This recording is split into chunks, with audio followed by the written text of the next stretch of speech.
The Loneliness Epidemic, Why We Feel Apart in a World Full of People. In a world of 8 billion souls, where cities pulse with crowds and social media connects us instantly, loneliness has become a silent epidemic.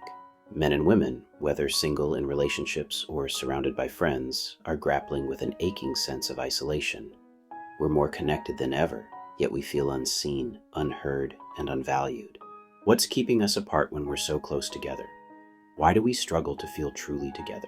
The answers lie in the unspoken expectations, miscommunications, and societal pressures that shape how men and women relate to one another and to themselves. The paradox of loneliness. Loneliness isn't just the absence of people, it's the absence of meaningful connection. You can be in a crowded room, married, or scrolling through hundreds of online friends, and still feel like no one truly knows you. Studies show that loneliness is rising across the globe, with over 30% of adults in the US reporting frequent feelings of isolation. This isn't just a single person's problem, it's a human one. Even those in relationships describe feeling emotionally distant, as if their partner is physically present but spiritually absent. What's driving this? Part of it is the modern world. Screens replace face-to-face conversations, and curated online personas mask authentic selves. But the deeper issue is how men and women navigate the complex dance of connection, often stepping on each other's toes without realizing it. Our anticipations, expectations, and unspoken rules create barriers that keep us apart, even when we desperately want to be together. Men's anticipations and expectations. Men are taught to be providers, protectors, and problem solvers.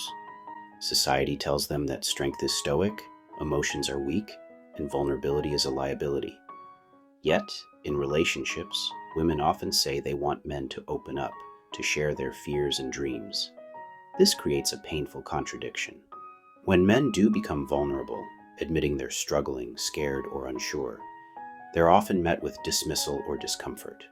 A man who cries might be told to man up. A man who expresses doubt might be seen as less competent. One man shared, "I told my girlfriend I was feeling lost in my career, and she laughed it off, saying, 'You'll figure it out, you always do.' I didn't want to be fixed. I wanted to be heard." This rejection teaches men to armor up, to hide their inner worlds. It's not that men don't want to be vulnerable, it's that they've learned it's not safe. Men also crave connection beyond the physical. They want partners who see them as more than providers or protectors, someone who values their thoughts, humor, and humanity. But online, men hear women describe them as creeps, losers, or not good enough for daring to approach or express interest. This rhetoric makes men hesitant to make the first move. Why risk rejection or ridicule when the stakes feel so high? As a result, many men retreat, leaving women wondering why no one is stepping up. Women's anticipations and expectations. Women, too, face conflicting pressures. They're told to be independent yet nurturing, desirable yet not too much, approachable yet selective. Many women want men to take initiative, to approach, to plan, to lead. But they also want those men to be emotionally attuned and respectful of boundaries. These are valid desires, but the signals women send can be murky. Women often rely on subtle cues, eye contact, a smile, or proximity to show interest, expecting men to pick up on them.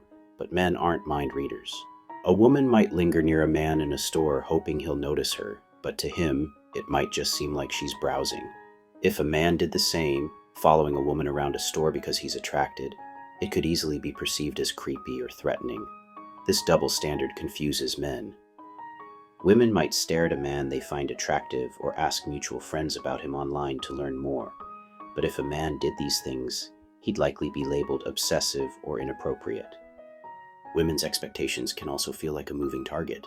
Social media amplifies voices that demand men provide everything: financial security, emotional intelligence, physical appeal, while suggesting women only need to show up or offer physical attraction.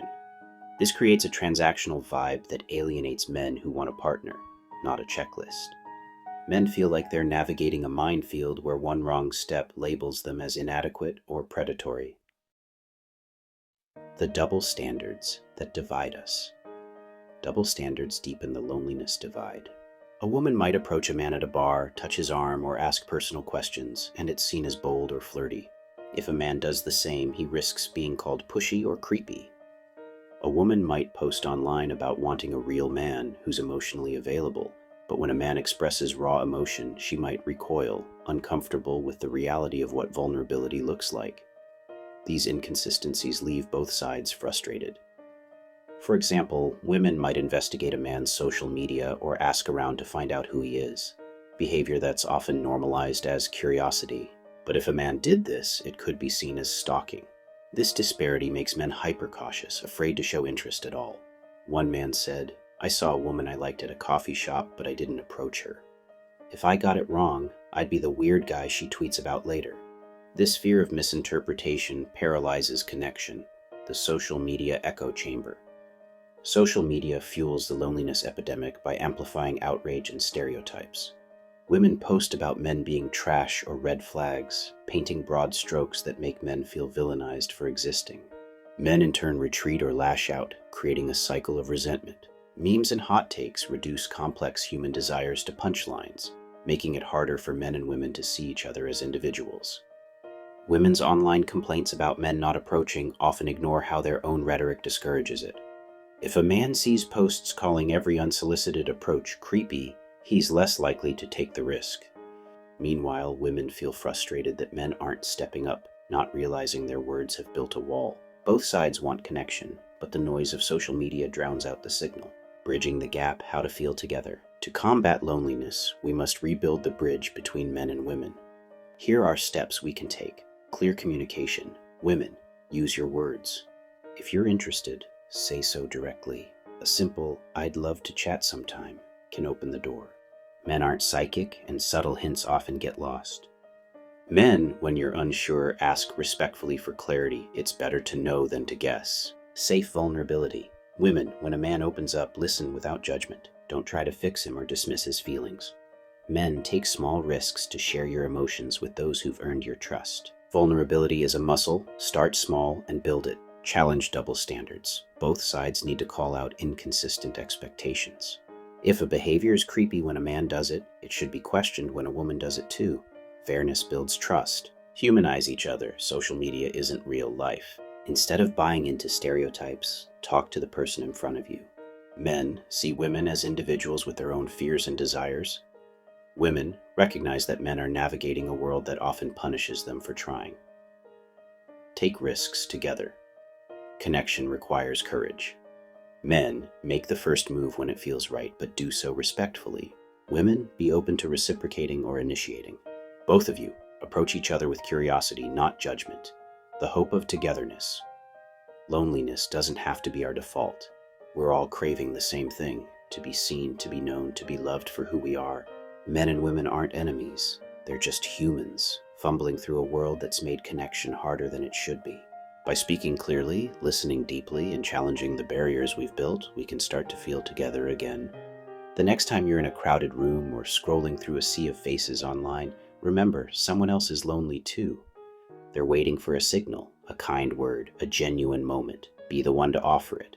In a world full of people, that small act of courage might just be the spark that lights the way home. By Scott Young, aka Synfamous Gamer.